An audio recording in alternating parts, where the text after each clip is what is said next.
जय जोहार, जय छत्तीसगढ़ संगवारी हो। छत्तीसगढ़ी बहनी के मिनी ब्लॉग में आप मन के स्वागत है। तो संगवारी हो, आज मैं आ गई हो सोमनाथ।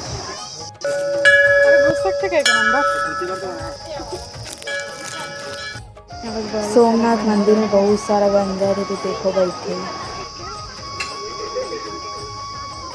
सोमनाथ मंदिर घूमे के बाद हमन गे हवन थोड़ा से आगे में एक ठो और मंदिर है, वहाँ घूमे बर गए हैं।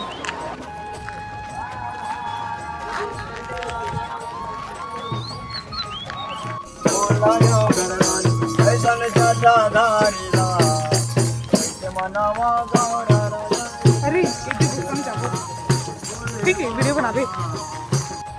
ये गुफा बहुत ज़्यादा ही बड़े अंदर जात रहे वो आधा हिस्से में वापस हो गए। मुझे बहुत डर लगा था।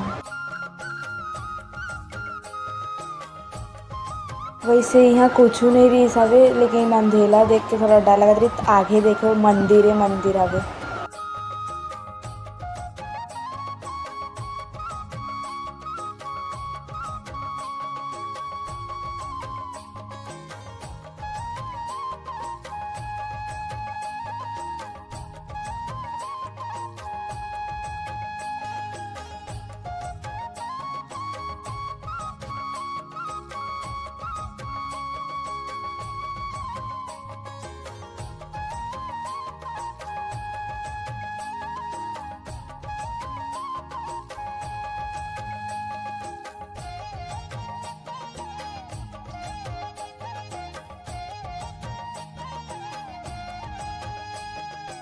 आज के ब्लॉग यहीं तक है। अच्छा लगे सो तो लाइक कमेंट सब्सक्राइब करो। जय भुलाओ, जय जोहार, जय छत्तीसगढ़।